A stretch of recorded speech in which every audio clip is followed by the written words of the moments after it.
Obrigado, Senhor, por mais essa oportunidade que o Senhor nos dá, darmos a Tua palavra. Senhor, que tenhamos um coração de servo, simples, humilde, obediente. Que a palavra não seja apenas um conhecimento intelectual para nós possamos tomar posse dela, que ela possa transformar a nossa alma. Senhor Jesus, nós vamos falar hoje sobre os motivos do cativeiro da Babilônia. Nós temos visto que o Senhor tem falado através das epístolas de Pedro, e para a gente ter um entendimento adequado, é fundamental que a gente conheça o pano de fundo da história, para nós termos um entendimento. Primeiro, nós sabemos que o homem, ele foi criado para estabelecer o reino de Deus. Infelizmente, aquele primeiro casal, ele, ao desobedecer a Deus, ele tomou um rumo diferente.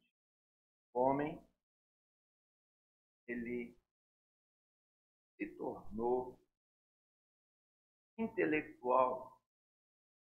Em vez de comer da árvore da vida, ele comeu da árvore do conhecimento do bem e do mal. A morte entrou nele como consequência da desobediência. E nós vemos, logo nas primeiras páginas de Gênesis, que em poucas gerações a humanidade se corrompeu.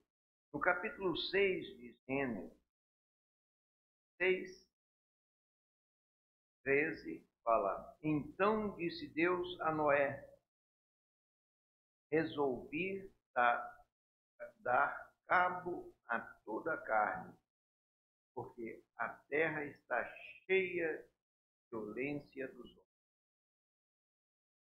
Eis que os farei perecer juntamente com a terra. Veio o dilúvio. Apenas Noé e sua família sobreviveram. Logo depois do dilúvio, novamente, a humanidade multiplicou. Noé tinha 3 filhos, Sem, Cã e Jafé.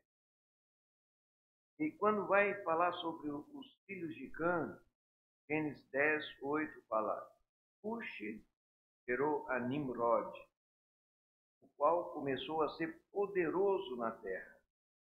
Foi valente caçador diante do Senhor. Daí se diz como Nimrod, poderoso caçador diante do Senhor. O princípio do seu reino foi Babel, Eré e Acade, Calné, na terra. Irmãos, o idioma hebraico, ele é muito primitivo. E às vezes algumas expressões causam dualidade, ou seja, tem 2 sentidos. E aqui está uma delas. Fala assim: como Nimrod, poderoso caçador diante do Senhor. Esse diante é como que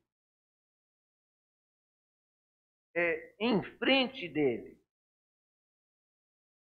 Como que ele estivesse desafiando Deus.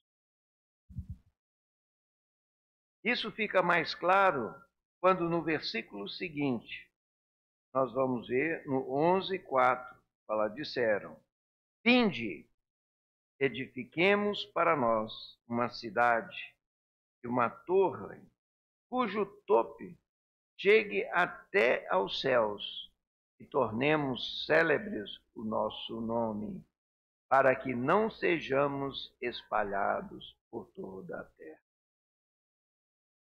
Então, quando a gente vê que o princípio do seu reino foi Babel, o que é Babel? Babel é Babilônia. Então, aqui fica claro que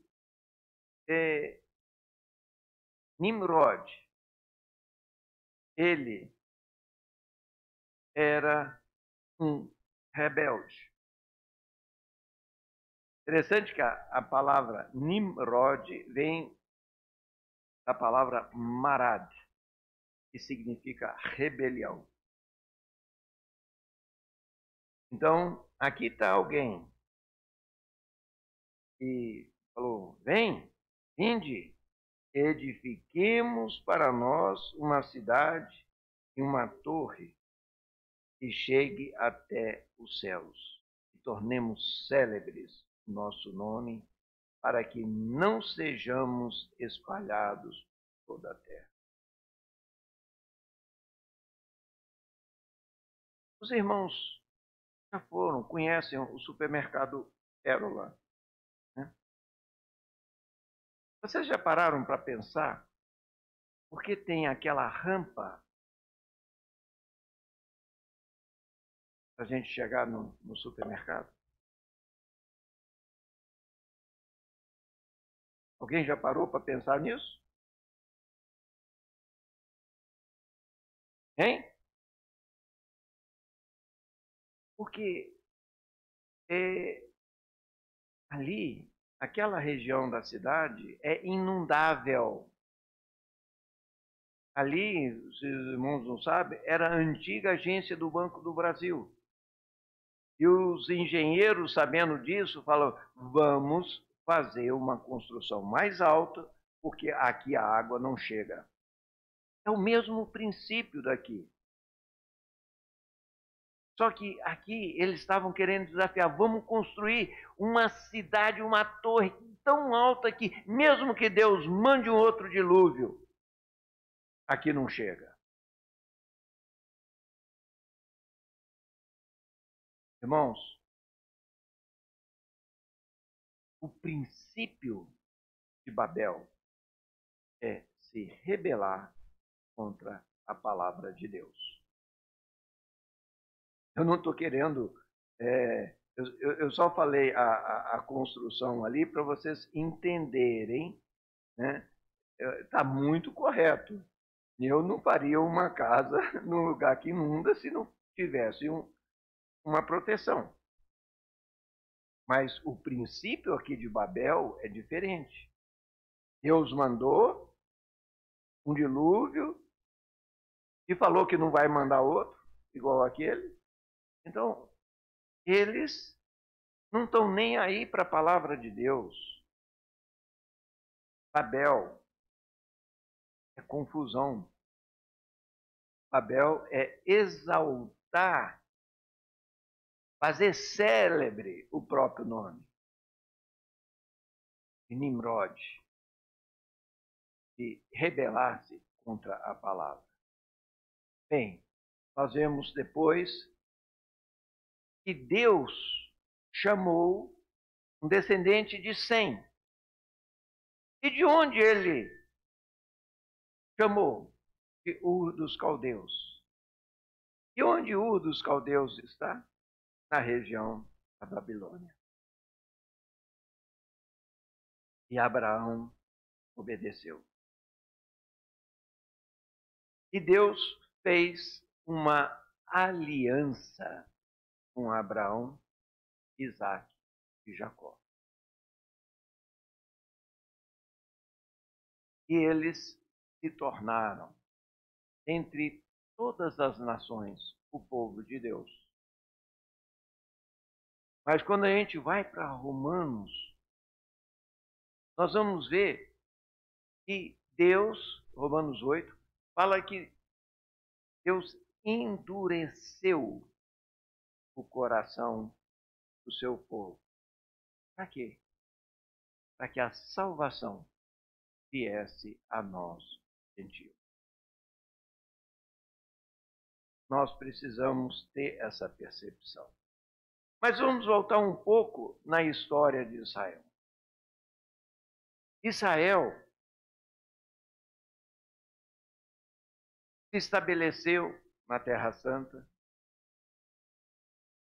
e depois de alguns séculos sem um governo claro, na época dos juízes, não havia rei sobre Israel, faltou autoridade. Mas aí Deus estabelece a Saul como rei, depois Davi e Salomão. Salomão, filho de Davi, construiu o primeiro templo por volta do ano 900 e tanto antes de Cristo. Ali, no lugar do Monte Moriá, onde Abraão foi testado a fé dele, Deus mandou ele sacrificar Isaac, mas era apenas um teste. Quando ele levantou a adaga, o anjo falou: para, eu só estou testando. Você passou no teste. Neste lugar foi escolhido para se construir o templo. Mas a própria palavra fala, se nós formos ver tanto no discurso lá de Estevão, como nos profetas, fala que Deus, ele não é homem para ter uma habitação humana. Mas na realidade, Deus quer morar em nosso coração. Aquilo são apenas figuras, mas nós devemos valorizar a figura de Deus que Ele nos dá. Mas, em torno de 400 anos depois que Salomão construiu aquele templo,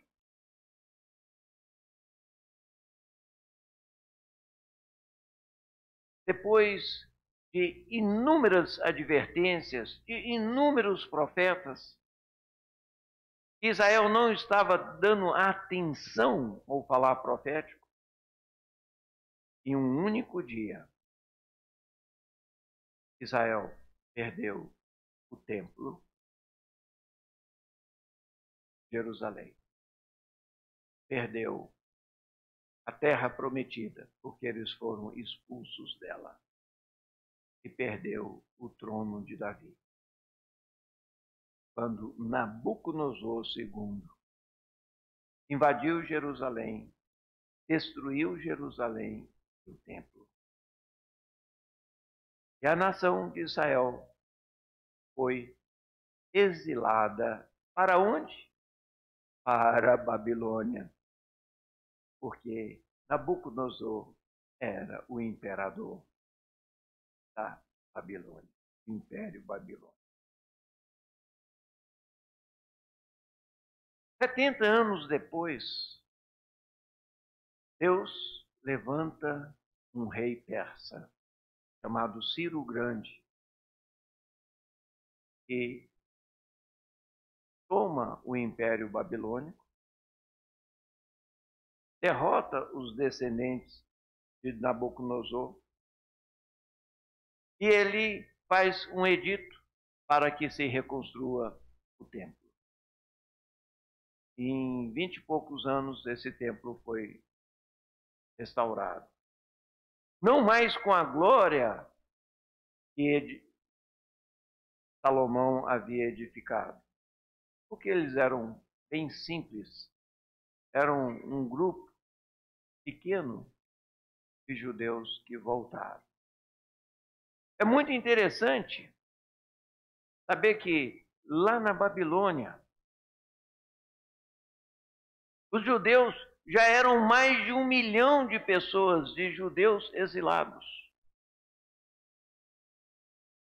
Mas quando Ciro faz o edito para que eles voltassem, né? Quando os judeus decidiram voltar para Jerusalém, voltaram menos de 50 mil judeus. Por quê?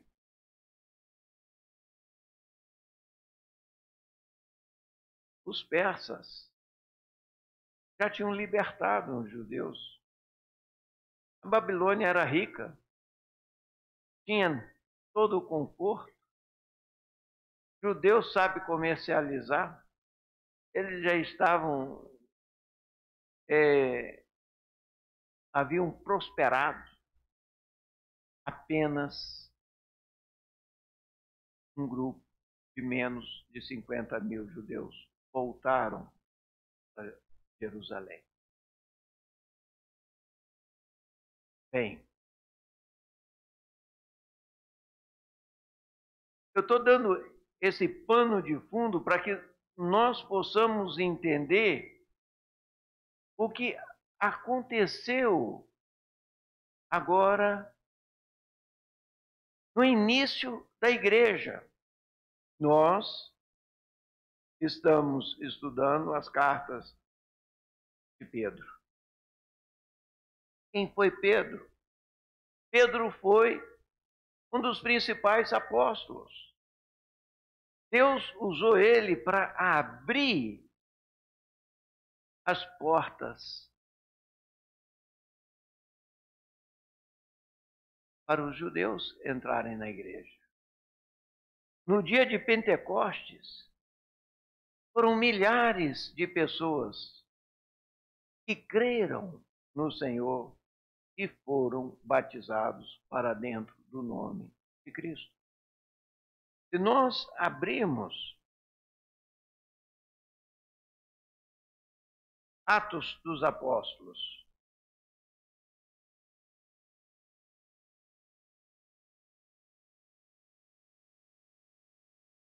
nós vamos ver que Jerusalém se tornou a primeira igreja.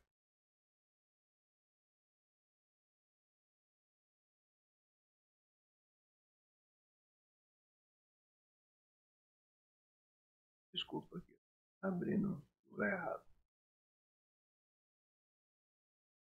Atos, a gente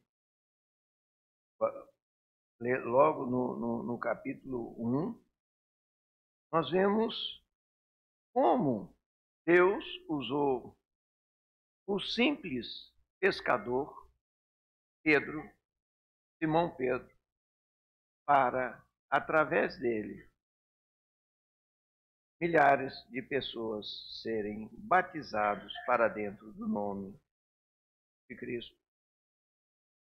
Quando nós chegamos 2:42, fala: e perseveravam na doutrina dos apóstolos, na comunhão, no partir do pão e nas orações.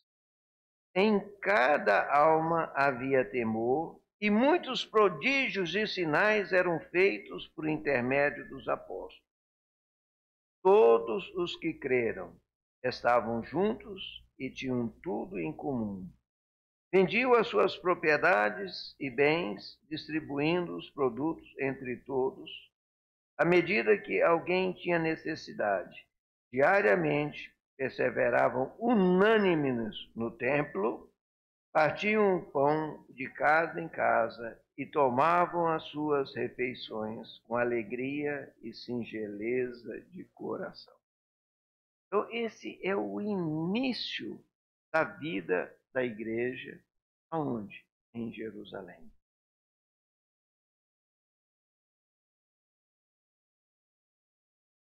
Ali, aquele grupo inicial eram só de judeus que haviam se convertido. Eles tinham um viver muito normal, saudável. Mas se a gente adiantar um pouco, nós veremos no capítulo 7 o sermão de um dos líderes da igreja em Jerusalém. Ele havia sido nomeado como um dos, não era presbítero, não, diácono.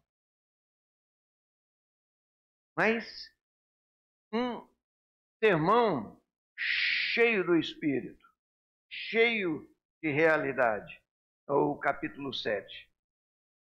Mas nós vemos que ele, ao expor a realidade da incredulidade da maior parte dos judeus, o que os líderes judeus fizeram? Olha, 7:58. E, lançando-o fora da cidade, o apedrejaram. Está vendo? Ele foi apedrejado. Se tornou um mártir. No 8:1 fala, e Saulo consentia na sua morte. Saulo aqui é o apóstolo Paulo, que ainda era um incrédulo. Naquele dia, levantou-se grande perseguição contra a igreja em Jerusalém. E todos, exceto os apóstolos, foram dispersos pelas regiões da Judéia e Samaria. O que é ser disperso? Espalhado, eles foram exilados. Aquela igreja normal, ela foi dispersa. E o que aconteceu? Onde eles iam, eles pregavam o evangelho. E um grupo desavisado chegaram na cidade de Antioquia. E lá, eles não pregaram apenas para os judeus, pregaram para os gregos, os gentios. E aí surgiu a primeira igreja de gentios.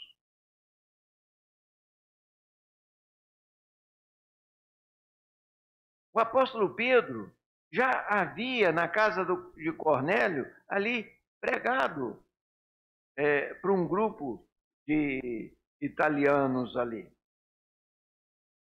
de romanos. Mas não era igual ali em Antioquia, que foi uma cidade inteira de gentios, né? Uma igreja onde a maioria esmagadora era de gentios. E aí, quando aconteceu isso, os irmãos mandaram Barnabé ir tomar conta, orientar aquela igreja.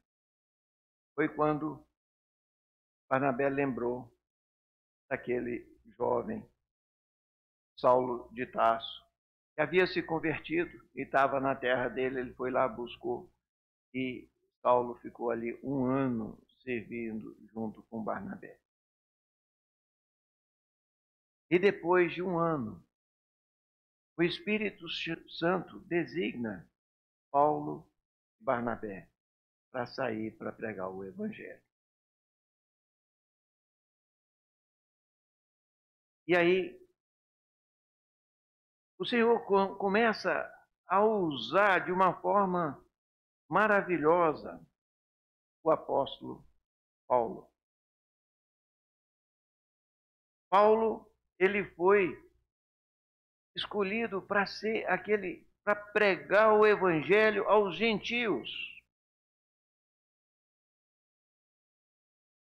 Mas muitos anos depois, Paulo chega em Jerusalém.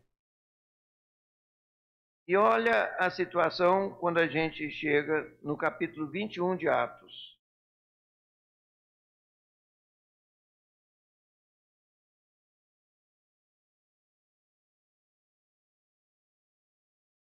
Aqui fala,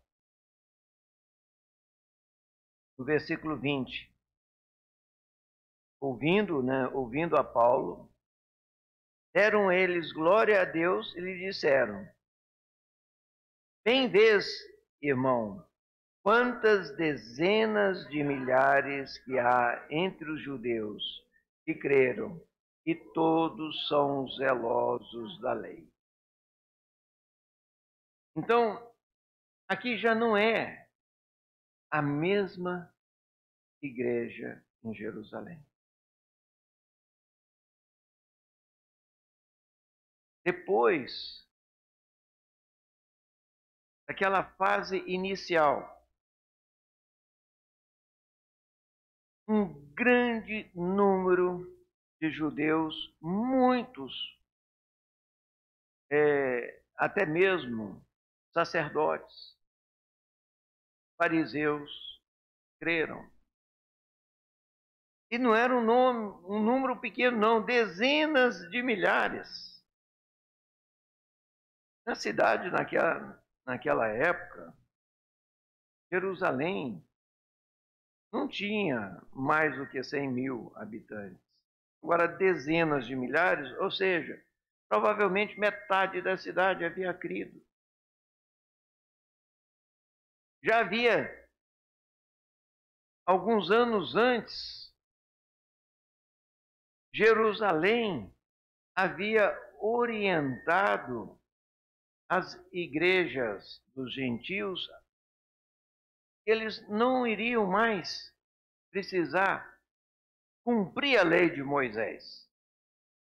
Gentios, eles teriam apenas que estar atento para não comer sangue, não comer carne sufocada, às vezes que tivesse sangue, se abstessem de relações sexuais ilícitas e dos ídolos. Então, essa orientação que havia sido dada alguns anos antes, no Concílio de Jerusalém, agora a coisa mudou. Por quê? Os judeus de Jerusalém, ali, a igreja em Jerusalém, já estava preocupada porque viam Paulo como uma ameaça. Nesse versículo que nós lemos, Atos 21, né? 21 fala, e foram informados a teu respeito, e ensinas todos os judeus entre os gentios a apostatarem de Moisés, dizendo-lhes que não devem circuncidar os filhos, nem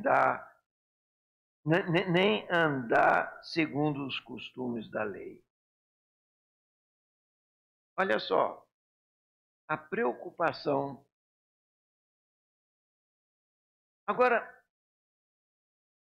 interessante que, se nós formos olhar as cartas de Pedro, não é mais direcionada a Jerusalém. é aos crentes que foram dispersos. Se nós voltarmos um pouco atrás, aqui em 21,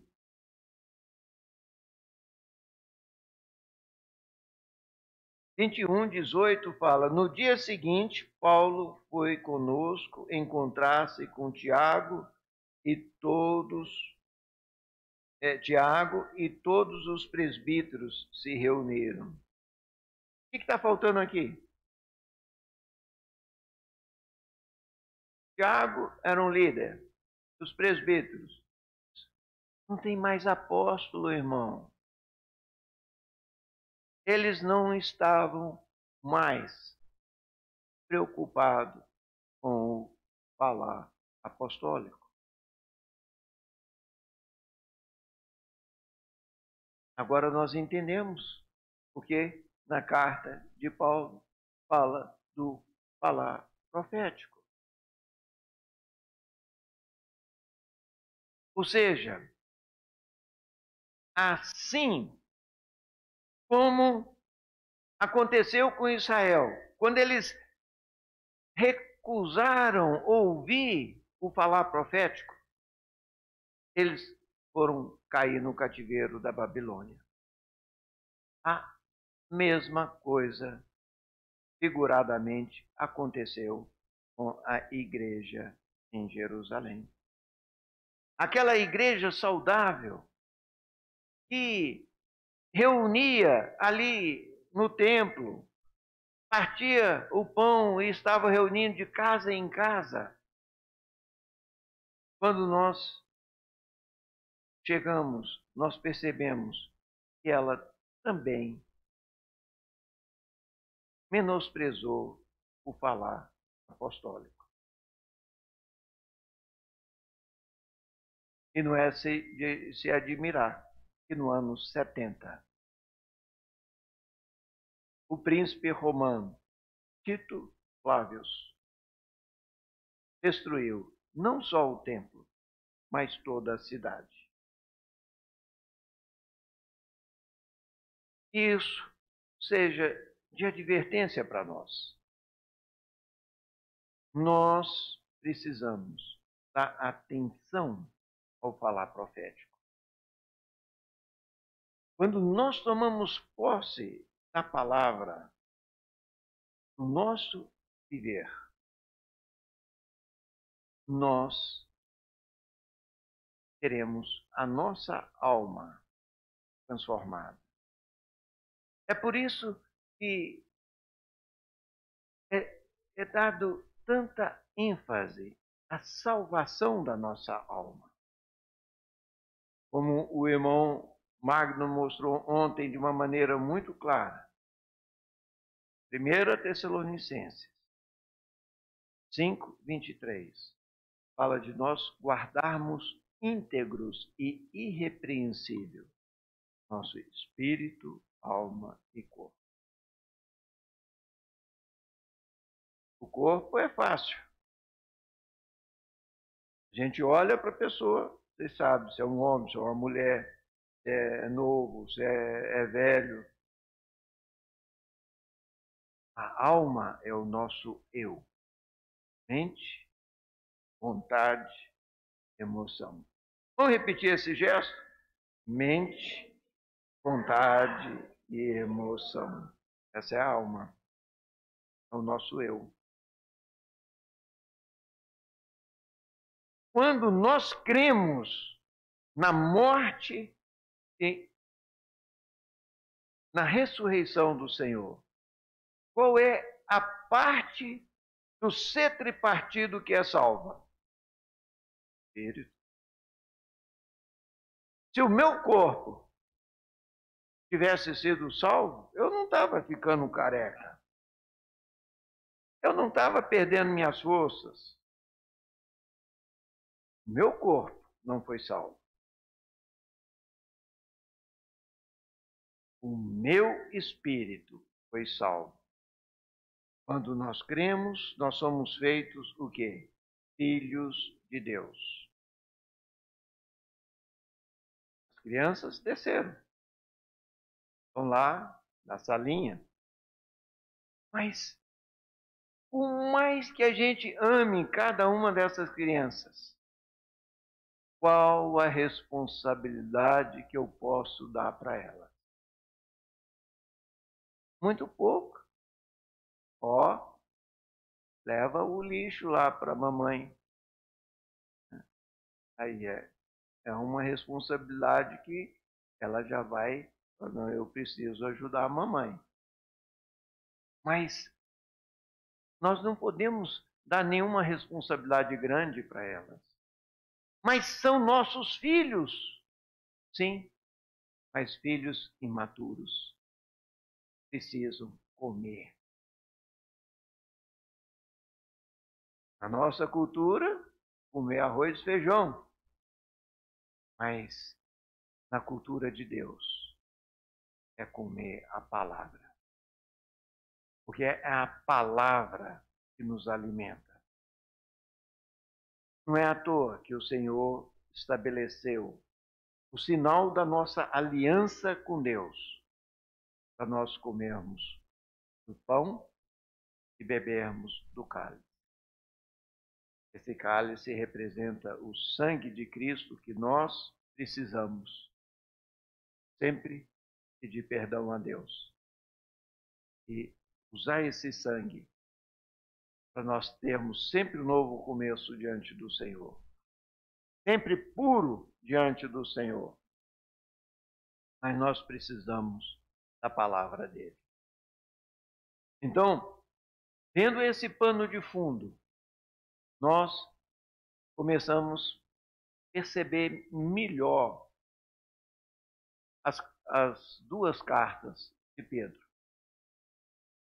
E foi grandemente usado pelo Senhor no início da vida da igreja. Mas chega um ponto que a gente não sabe para onde Pedro foi. Pedro ficou meio de escanteio. Mas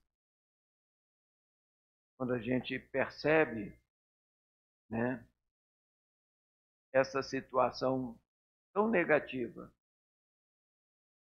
na segunda etapa da igreja em Jerusalém, nos ajuda a entender as cartas de Pedro, onde ele precisa reivindicar a questão da autoridade, né, do falar profético. Ele precisa mostrar que Deus, assim como usou os antigos profetas, hoje ele quer usar o falar profético. Irmãos, nós somos bem-aventurados, porque nós temos tido abundância desse falar em nosso meio. O Senhor chama vencedores em todas as igrejas. Nós sabemos que profeticamente Tiatira representa o catolicismo. Sardes, protestantismo. Filadélfia, a restauração do Senhor. Laodiceia, aqueles que foram além da restauração. E o Senhor chama vencedores em todas elas. Isso significa que o Senhor vai ter vencedores lá dentro da Igreja Católica, lá dentro das igrejas evangélicas, lá dentro daqueles que foram além da restauração. Agora eu pergunto, onde é o melhor lugar para se tornar um vencedor? É em Filadélfia. Mas eu quero fazer uma segunda pergunta. Estarmos em Filadélfia é garantia que seremos vencedores? Porque a salvação da nossa alma é individual. E vai depender das minhas atitudes para com Deus e a sua palavra. Que sejamos simples, humildes e obedientes. Assim, seremos vencedores. Amém? Vamos levantar, multiplicar em pequenos grupos e desfrutar dessa palavra.